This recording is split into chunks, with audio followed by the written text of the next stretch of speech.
it's time to sit back and relax with your favorite drink. And listen.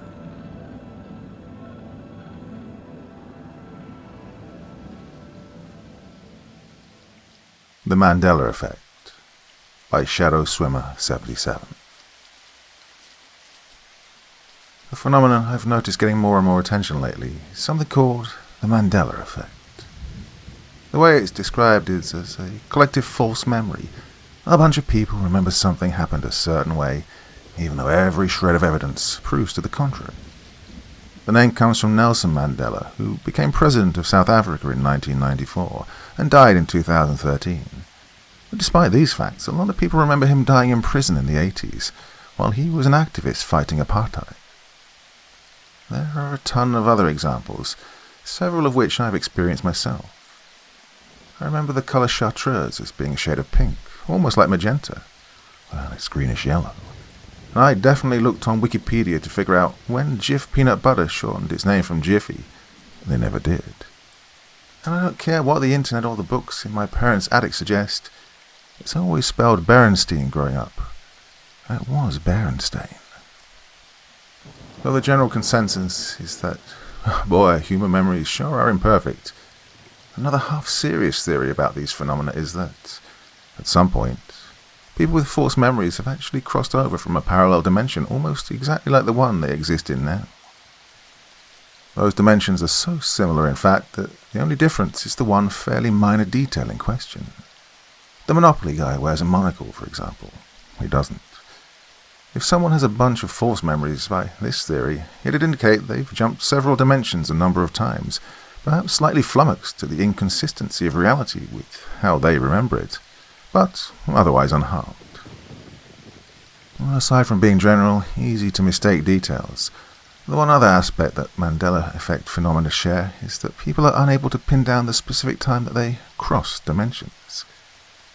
In most cases, the false memories originated years ago, often in childhood, but people can't name the instant that things changed. Well, there was one time I've experienced the Mandela Effect, however, that while it comes from my childhood, I remember the exact moment the jump happened. Really, I can pin it down to a period of a minute or two. And the thing that changed, well, it wasn't a minor detail. The summer of 1994 was destined to be a memorable one for me, one way or another. My dad's youngest brother, Uncle John, and his wife had just had their third daughter. Their two older girls, Abby and Allison, were aged 9 and 7 respectively. To help the happy couple get adjusted to the new addition, my dad's older brother, Uncle Mike, offered to take the kids on a road trip for a couple of weeks.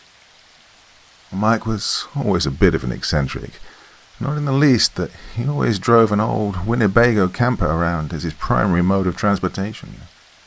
I don't think you could afford to do that these days, what with the price of gas, but hey, I digress. My parents agreed my brothers and I should go on the trip to keep my cousins company. At 17 years old, my older brother Danny was along for purely practical reasons. Uncle Mike's plan was to take us up and down a good portion of the mid-Atlantic region to visit distant family members and see some of the sights. Danny was way too old and cool to hang out with a bunch of kids still in elementary school, but having another person along with a driver's license made sense. And my brother David, though, well, I truthfully thought there was no good reason to bring him along. He was only 5, and though I certainly loved him after a fashion, in my 10-year-old mind he was the most annoying little kid in the world. I argued and argued with Mum that he shouldn't come, that he would only be a hindrance, but she made no bones about it. If I wanted to go, then David would be coming too. So at last, I relented. The trip itself was amazing. We started off in Ohio at a festival run by a distant uncle, who was the pastor of a local church that had rides and cotton candy. Oh, the works. We went through Harrisburg to see Hershey Park and tour the governor's mansion, lost air conditioning on the way to the Liberty Bell in Philadelphia, and spent some time with second cousins on a river ferry near Annapolis. The trip was scheduled to be 10 days long, and looking back, it's amazing the number of things we managed to see and do in that short period. Well, the motorhome itself was relatively small, as such things go. Sure, there was a small kitchenette, a table, a couch, even a bathroom. There was only one small bed situated up over the cabin. While we were all more than comfortable while driving, there was really no way the Winnebago could accommodate all 6 of us to sleep. Accordingly, my dad and Uncle John had given Uncle Mike money so we could stay at hotels along the way. Like I said, Mike was a bit of an eccentric. For one reason or another, we could only stop at speedway stations for gas, and the only hotels we would stay at were Marriott's. At the hotels, we'd always reserve 2 adjoining rooms, one for Uncle Mike and Donnie, another for us 4 younger kids. In the kid room, Abby and Allison would share one bed, and that meant David and I got the other. If I thought David was the most annoying little kid in the world before the trip, well, now I was sure of it. I'd shared a room with him at home since shortly after he was born, but at least there we had separate beds. Now, his thumb-sucking, he was way too old for that, and it kept me up late into the night.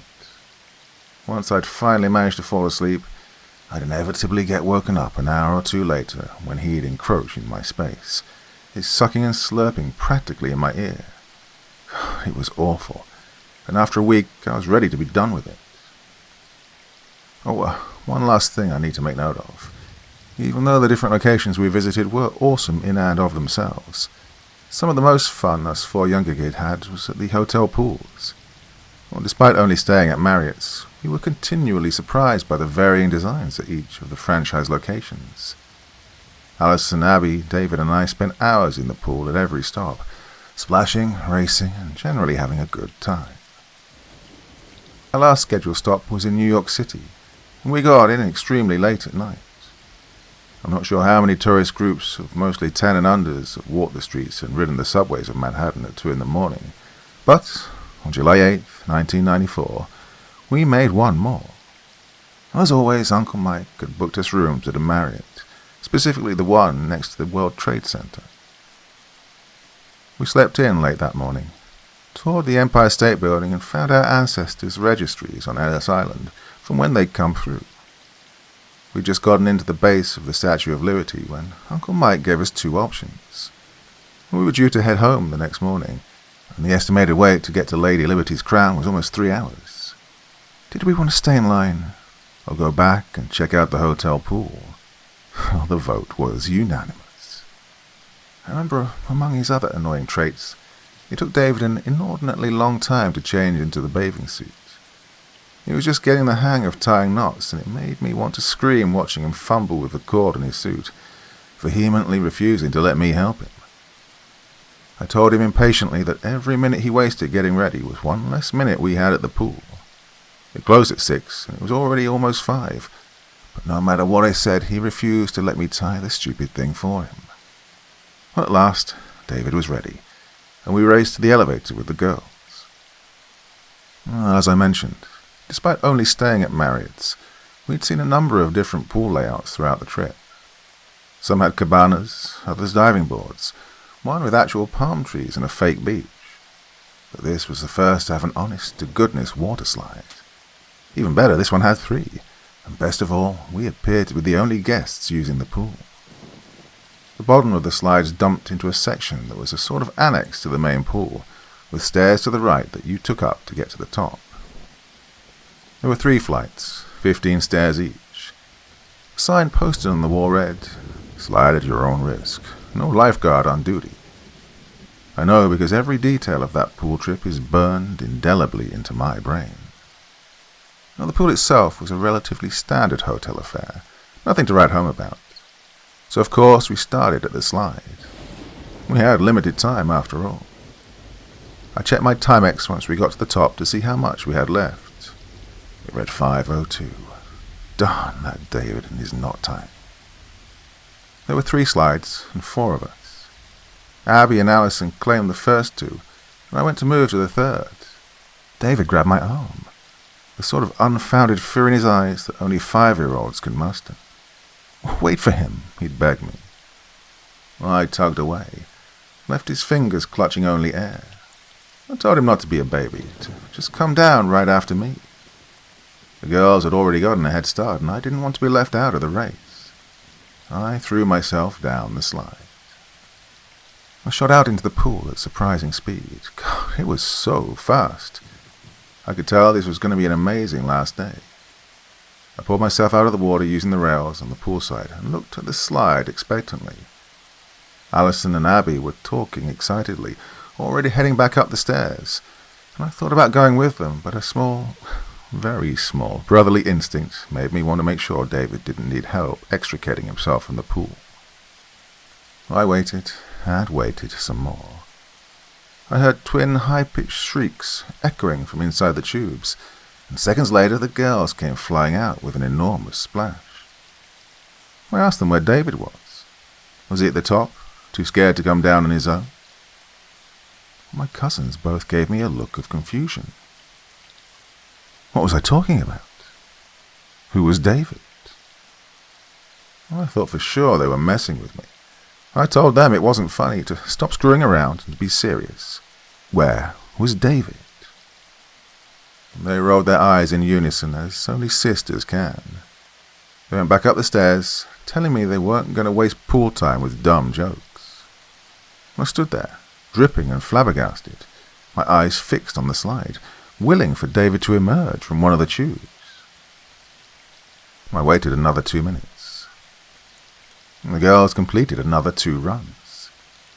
I didn't ask them about David again. I wasn't going to play into whatever trick they were trying to pull on me. On my watch read 5:06 when I finally went back to the top, telling myself up 3 flights and 45 stairs that I would find David waiting there, sniffling and trying not to cry, but alive and well. The entrance of the slide was completely vacant. The only sounds from the girls again hitting the water far below. I went to find Danny and Uncle Mike. They were sitting in their room, watching something on the television. Now I was the one barely holding back tears. Danny sat up concernedly on the bed, and Uncle Mike rushed to where I stood in the doorway asking what was wrong, if I'd gotten hurt. It took me a minute to gain my composure, to haltingly explain that I'd somehow lost my little brother.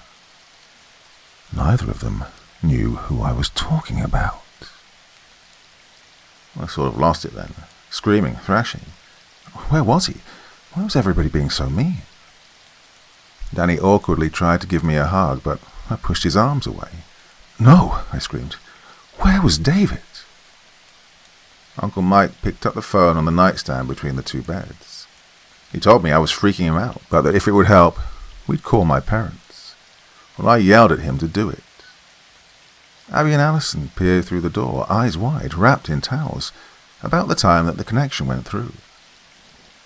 My mum's voice was concerned as she asked me what was going on, but it had an instant calming effect on me.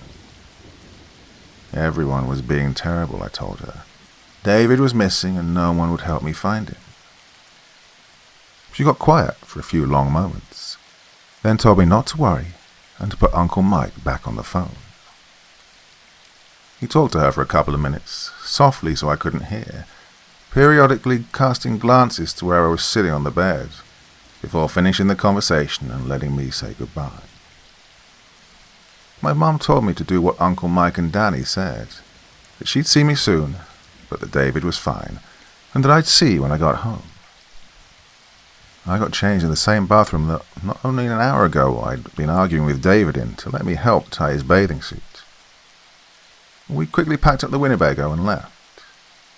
Abby and Alison stayed together on the sofa at the back of the camper, watching me nervously, while I sat at the little table in the kitchenette. I didn't say a word the entire 8-hour drive home. It was after midnight, and Uncle Mike had barely rolled the camper to a stop in our driveway, when I jumped out, rushing to the back door where my mom stood, bathrobe held clutched around her. My dad waited anxiously behind her. Where was David? I asked her. Was he all right? Gently she took my hand and led me into the house, back towards our room. When we entered, my jaw literally dropped. Everything had changed. My loft bed was still there, sure, but underneath, where David's twin bed usually resided, sat a desk covered in drawings I'd done and a small bookcase bursting with Bruce Coville paperbacks and Star Wars novels. My mum told me it had been a very long, busy trip, and that I needed to get some sleep in my own bed. She said everything would be better in the morning, but that if it wasn't, she could call to make me an appointment with a doctor. She told me that either way I shouldn't worry, that everything would be all right. I felt something drop in my chest, just above my stomach, heavy as a stone. I fell to my knees as a gut-wrenching sob ripped from my throat, and I started shaking so hard that I couldn't manage to stop. Heartbreak and pain and guilt tore through me as I cried uncontrollably.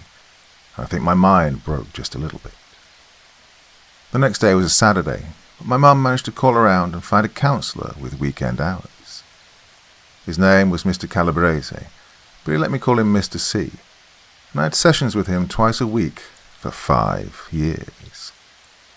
We talked about a lot of different things, though David came up a lot for obvious reasons.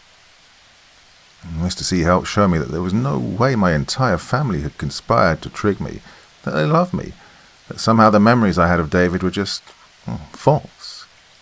The times when he wanted to play his stupid kiddie games or accidentally broke my toys had never happened. Neither had the ones where he was little and had been scared in his crib at night, when I had reached down from my loft bed so he could stand and just barely grab my fingers with his own. My memories of the feeling of his hand in mine weren't real, and neither was he. Well, I've lived a generally happy, productive life since the trip. I went to college, got married, have a couple of kids of my own. I still stay in touch with my parents and Danny. And dare I say it, we're very close. We take turns visiting for holidays, go on vacations to Disney World, the whole shebang. Well, Uncle Mike died of a stroke in 2018, so that sucked. Uncle John, his wife Abby, Allison, and their little sister Anna are still doing well, though. My mum waited a good many years to bring it up, mostly because I think she was trying hard not to upset me or mess with my therapy. But long enough down the road, and after a few Aperol spritzers one night, she told me that she and my dad had tried for a third kid for years after me, and even gotten pregnant when I was 4.5. She'd miscarried at 8 weeks. If it was a boy, they were going to name him David. Someone reading this account might argue my story isn't an example of the Mandela Effect. After all, by definition, the phenomenon is a collective false memory shared by a bunch of people. To that I'd say, well, last Christmas I was visiting my parents and went to midnight mass with them. After the service, I happened to be talking to a woman a few years younger than me, whose family my parents have known for the better part of 30 years. She asked me how my brother David was doing. She hadn't seen him since their 8th grade graduation. It took me a second to answer, but I told her he was fine and left it at that. I figured it would just be easier that way. If the alternate explanation for the Mandela Effect is in fact the real one, that these memories are not actually false, but that those who hold them are in fact cross-dimensional travelers, then David is out there somewhere. But I wonder at times, was I the one who crossed dimensions, or was he? The Marriott in New York we stayed at was destroyed along with most of the rest of the World Trade Center complex during the terrorist attack on 9/11. So even if I'd want to go back now and check things out as an adult, to see if I can find evidence of tachyons or wormholes or whatever, well, I couldn't. I did manage to find one picture of the poolside, or at least one exactly like I remember it, but the hotel and everything around it is gone. Well, to David, wherever you are, I hope you know that you're loved. I hope someday, as remote a chance as it may be, I cross back over to another dimension with you in it. I hope it's one where you get to meet your niece and nephew. I hope there I made a different choice, and we went down that slide together. I hope it's one where we both came out the other side.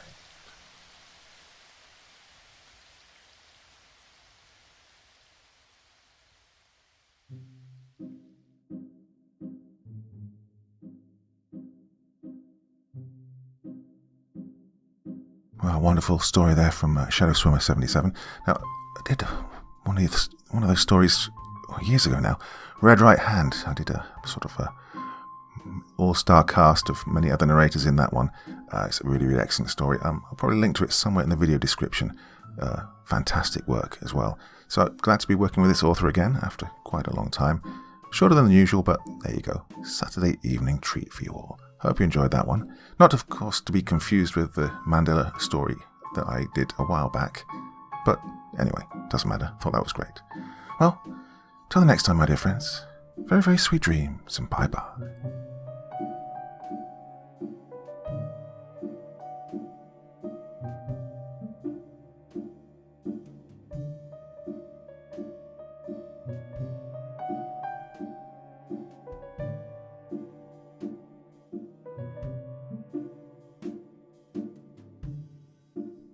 Thank you so much for taking the time to listen to this story today. Really means a lot to me and to the author of the story, of course. Well, if you want to know more about me, I'm pretty much everywhere on social media. You can find me on Facebook, Twitter, Instagram. You can download my music on SoundCloud. I've got a Patreon if you feel like. Throw me $1 or $2. Very much appreciated. And of course, on Reddit, I have a place where you can leave stories if you want me to read one that you've written. Well, hoping to see you all again very soon. Till then, sweet dreams. Bye-bye.